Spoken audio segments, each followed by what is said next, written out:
예, 참으로 복되고 좋은 아침입니다. 오늘은 저희들 민수기 33장 1절에서 37절에 있는 말씀을 가지고 함께 말씀을 나누도록 하겠습니다. 우리가 앞서 이제 함께 묵상했던 내용들은요, 요단 동편을 모세의 인도하에 이스라엘 백성들이 다 이, 차지를 하였고요. 그리고 요단 동편에서 이제 어, 본격적으로 가나안을 들어오기 위하여 준비를 하고 있는 가운데 갓 자손과 루벤 자손이 모세에게 나와서 요단 동편에 있는 땅을 자신들의 기업으로 달라고 요청하는 내용을 저희들이 보았습니다.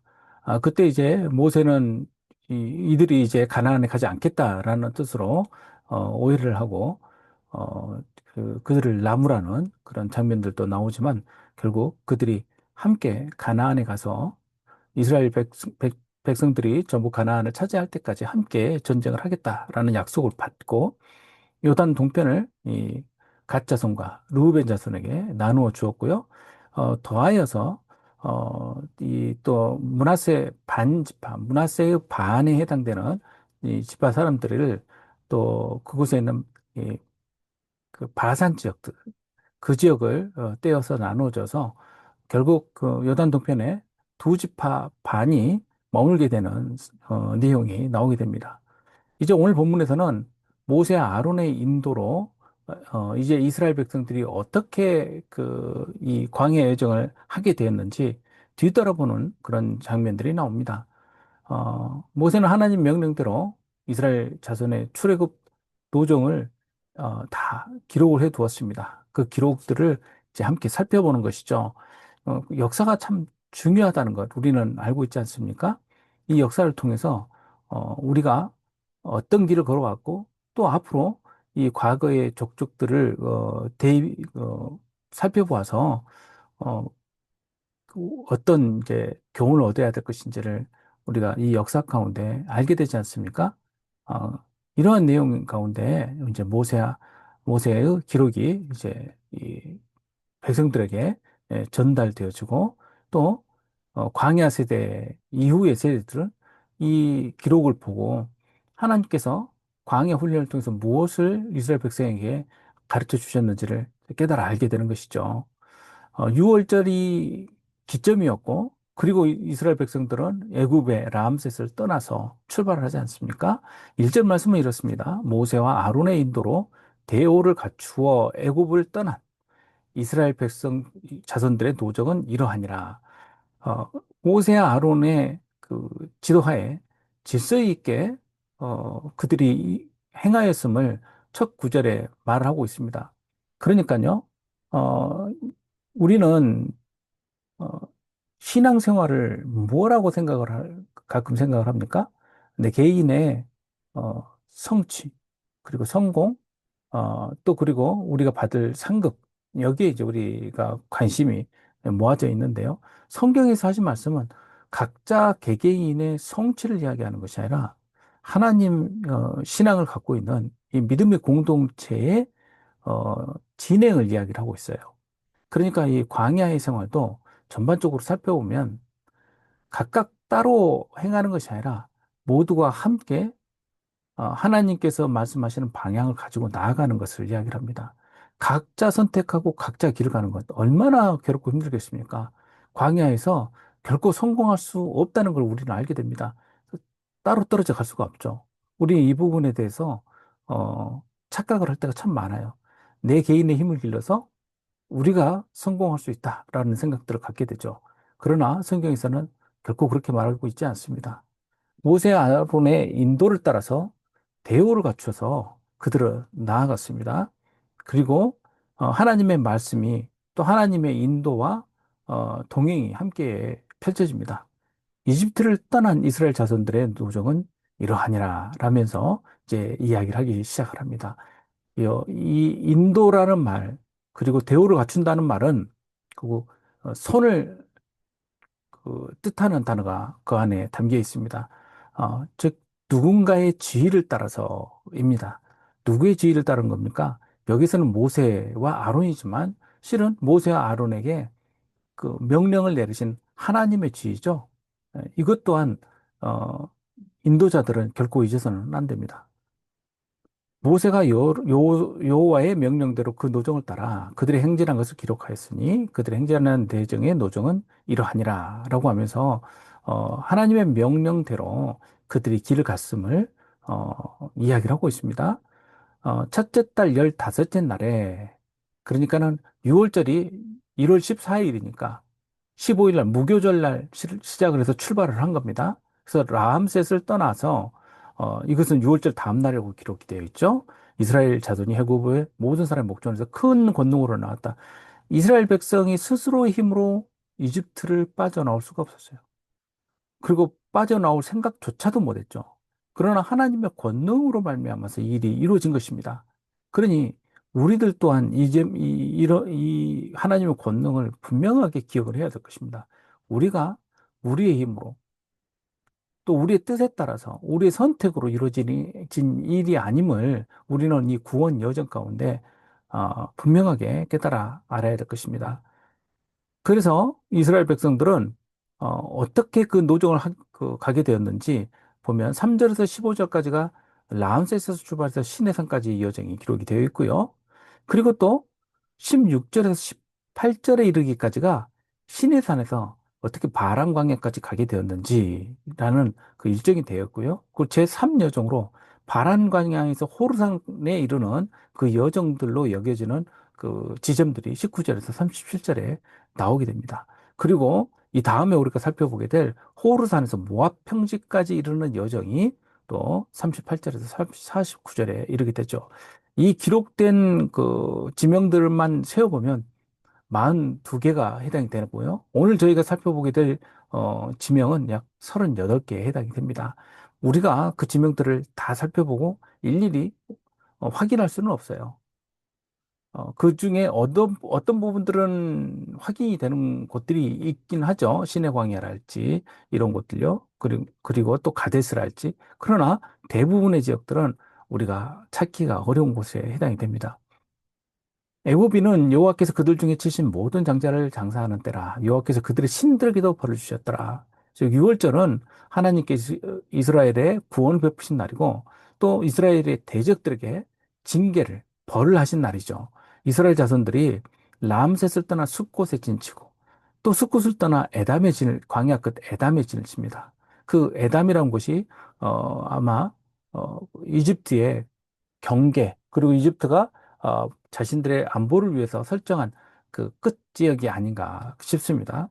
하나님께서 기적으로 이끄신 은혜와 권능의 사건이 계속해서 펼쳐지게 됩니다. 에담을 떠나서 바알스본 앞 비하히롯으로 들어가 믹돌 앞에 질치고, 이 부분이 이제 홍해를 건너기 직전에 있었던 그 지점들을 이야기를 하고 있죠. 그리고 이 지점들이 원래 원어에서 말하고 있는 그 표현들이랄지 이런 것들을 지금 다루지는 않겠습니다. 그 비하이롯과 하이롯은 아마 같은 장소일 것입니다. 그 어느 방향에서 보냐에 따라서 입구 쪽이냐, 아니면 나가는 방향이냐에 따라서 이렇게 불렀을 수가 있겠어요. 피라는 단어가 입을 말하는 단어이기 때문에 그렇습니다. 그리고 광야를 바라보고 바다 가운데를 지나라고 하는데 그 바다는 홍해죠. 홍해를 지나서 에담 광야로 이제 시내 반도로 들어와서 사흘길에 가서 마라의 진을 치게 됩니다. 마라는 그 쓴물을 하나님께서 치유하신 그 장소죠. 그리고 마라를 떠나서 엘림에 이르니 이 엘림에는 샘물 12과 종류 70그루가 있었다라고 기록이 되고 있습니다. 샘물 12은 그 많은 숫자가 먹기에는 턱없이 부족한 숫자죠. 여기서 말하는 12은 완전수로 이해를 하는 것이 옳겠습니다. 그리고 엘림을 떠나서 홍해가에 진을 치고 홍해가를 떠나 신광야에 진을 칩니다. 여기에서 갑자기 뚝 하고 마치 그 넘어가는 듯한 느낌이 나는데, 여기서 말하는 신광야와 찐광야를 우리가 잘 구분을 못해서 그렇습니다. 신광야를 성경에서는, 개역성경에서는 똑같이 신으로 발음으로 나오지만 히브리어로는 각각 다른 발음입니다. 홍해가에, 즉 이스라엘 백성이 건너는 시내반도 쪽에 그 스에즈만 쪽을 바라보는 그쪽 바닷가 쪽에 있는 광야가 이 신광야예요. 그 신이라는 뜻에서 아마 시나이 반도, 시내산 다 이 발음하고 똑같습니다. 그런데 여기에서 다시 그 뒤에 나오는 또 신광야가 나옵니다. 그 신광야는 어느 쪽을 말하냐면 찐광야예요. 이스라엘의 가나안 남부 쪽에 해당되는 곳입니다. 그러니까 발음으로는 우리 개혁성경에서 똑같이 써져 있지만 사실은 히브리어로는 다른 것입니다. 이곳에서 하나님께서 만나와 메추라기를 먹이신 사건이 펼쳐지게 되죠. 그리고 돕가, 알루스, 르비딤을 가게 되는데 르비딤에서 하나님께서 물을 내신 사건들, 이 사건들을 우리는 기억하게 됩니다. 여기에서 백성이 마실 물이 없었다라는 단 한 줄이 나오고 있지만 순탄치 않으면서도 그 가운데 여러 역경이 있었다는 내용들을 이 한 줄에 포함을 시키고 있습니다. 우리 신앙 여정 가운데 역경이 없을 수가 없죠. 우리는 그 역경 가운데서도 여전히 하나님의 인도하심을 바라면서 나아가고 있습니다. 르비딤을 떠나서 신의 광야에 드디어 진을 칩니다. 그리고 이곳에서 하나님께서 십계명과 언약을 주시죠. 그 언약에 따라서 이스라엘 백성은 이제 언약 백성으로 새롭게 출발을 하게 됩니다. 신의 광야를 떠나서 기브롯 핫다와의 진을 치고 그리고 하세로에서 진을 칩니다. 이곳에서 참 마음 아픈 사건들이 벌어지게 되죠. 그 욕망에 사로잡혀서 하나님 앞에서 불평불만하다가 그 메추라기 그 때를 수확하고 난 뒤에 그 탐욕으로 죽게 된 사람들에 대한 자리가 바로 이 케브롯 핫다와 저 탐욕의 무덤이 있는 자리 아닙니까? 그리고 하세로스는 또 아론과 함께 또, 또 반항하는 그 모세의 지도력에 반항하는 사건이 또 이루어지게 되죠. 그리고 림마의 진을 칩니다. 이곳 모두 시내반도 쪽에서 가까운 쪽으로 위치해 있습니다. 시내반도에서 바람광야 이 사이에 위치해 있는 곳이에요. 바람광야는 이스라엘의 광야 남쪽, 더 밑으로 내려오는 남쪽에 해당이 됩니다. 이 림마를 기점으로 해서 가데스와 아마 가까워지게 되는 것으로 여겨지게 됩니다. 그곳에서 여러 사건들이 이루어지게 되는데 아마 무리바 물 사건도 이 사이에서 이루어지지 않나 싶습니다. 림마를 따라서 림몬 베레스의 진을 치고 이렇게 하면서 다시 뒤돌아서 툭 도는 듯한 느낌을 갖게 만들거든요. 이 사이에서 수많은 이야기들이 펼쳐지는데 성경은요, 주제를 가지고 이야기하기 때문에 민수기에 나와 있는 이 지금 굉장히 많은 지명들 때문에 신명기하고 민수기 다른 곳에서 이 지명들이 나오지 않기 때문에 그 기록에 대한 신뢰성을 지적하는 그러한 사람들이 있습니다. 그러나 그것은 잘못 보고 있는 것이죠. 성경은 이 주제를 가지고 이야기하고 있고요. 필요치 않고 중심적인 그 주제에 몰두하기에 방해가 되는 것들은 다 이렇게 그 치워두지 않습니까? 이곳에서 림몬 베레스로 가게 되고 바람광야에서 이제 호르산까지 가는 그 여정이 이제 다시 시작이 되는 것이죠. 림나에서 리사에서 그엘라다에서 세벨산 하라다 마켈롯 다핫 데라 mit가 하스모나 모세롯 브네이아간 홀하기갓 욥바다 다 어딘지 잘 몰라요. 아마 이 욥바다는 분명히 홍해 밑에 에일롯이라고 하는 에시온 게벨로 이름하고 있는 그곳 근처에 있는 자리들이 아닌가 이렇게만 여겨지게 됩니다. 이곳이 밑에서부터 올라가고 있는 그 요정에 대한 그 설명일 수도 있고요. 위에서 다시 내려오면서 그 중간에 둔 그 지명들일 수도 있어요. 그 말이 무슨 말씀이냐면요. 이 에시온 계배를 두 번은 최소한 지나갔을 거예요. 밑에서 시내산에서 내려와서 어, 가나안을 가기 위해서 올라갈 때 거쳤을 것이고 하나님께 잘못된 그 보고를 드리고 난 뒤에 광야 생활 40년을 하나님께 징계로 받고 다시 뺑뺑이를 돌면서 내려오면서 거치게 된 그 지명일 수도 있습니다. 어, 이곳에서 다시 신광야로 오르는 이야기가 또 나오기 때문에 그렇습니다. 분명히 올라갔을 것이고, 다시 그 사이에 있었던 사건들 때문에, 지금 무리바 물 사건도 마찬가지고, 그 다음에 열두 정탐꾼의 잘못된 이야기도 마찬가지죠. 이런 사건들 때문에 하나님께서 광야를 돌게 하시죠. 그래서 그들은 신광야로 내려왔다가 다시 가데스로 올라가게 됩니다. 이 가데스에서 에돔 땅 변경 호르산에 진을 쳤더라라는 내용은 이 아론의 죽음을 이야기하고 있는 것입니다. 그리고 이제 그들이 다시 국경을 건너면서 어, 넘어가면서 요단 동편에 있는 에돔 땅을 넘고요. 지나고 그리고 또 모압 광야를 지나서 세례 시내를 넘어가지 않습니까? 이 세례 시내는 어, 그 에돔과 모압의 경계에 해당되는 곳입니다. 이곳을 넘으면서 1세대가 다 끝이 나죠. 모세를 제외하고요. 그리고 난 뒤에 세례 시내를 넘어서 요단 동편 전쟁이 다 끝이 나고 그리고 다시 지금 명화 평지에서 모세는 이제 마지막 준비를 하고 있는 것입니다. 자, 이 성경 오늘 말씀을 이렇게 쭉 보면서 수많은 지명들이 나오도 어떤 생각이 드십니까?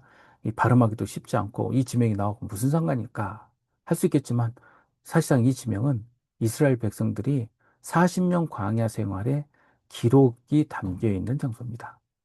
이야기가 담겨 있는 장소고요.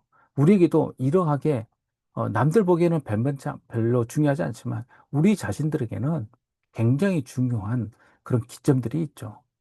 그 기점들이 우리 보기에는 순탄치 않았을지라도 여전히 하나님께서는 신실하셔서 우리들에게 구원의 손길, 은혜의 손길을 내밀어 주셨고 오늘날 여기까지 우리를 지켜주셨습니다.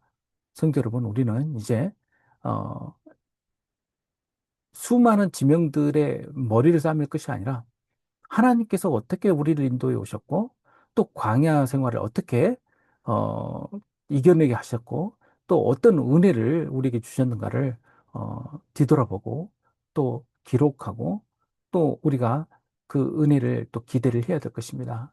우리는 지금 어느 지점 쪽에 와 있습니까? 또 혼자 광야를 헤매고 있는 건 아닙니까?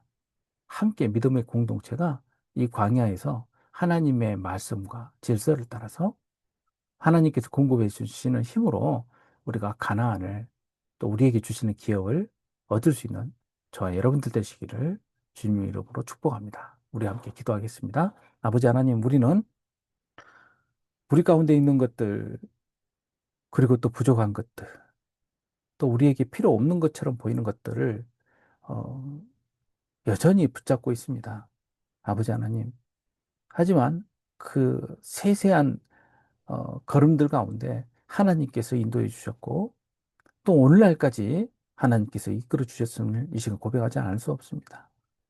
우리가 어느 광야를 지나고 있는지 우리가 찾아서 밝게 알게 하시고 그곳에서 필요한 것들이 무엇인지 하나님께 참으로 구해야 될 것이 무엇인지를 깨달아 알게 하셔서 능히 하나님의 말씀으로 또 그 권능으로 이기고 또 이 광야를 지나가는 저희들 되게 하여 주시옵소서. 감사드리며 예수님의 이름으로 기도합나이다. 아멘. 우리 함께 기도하겠습니다.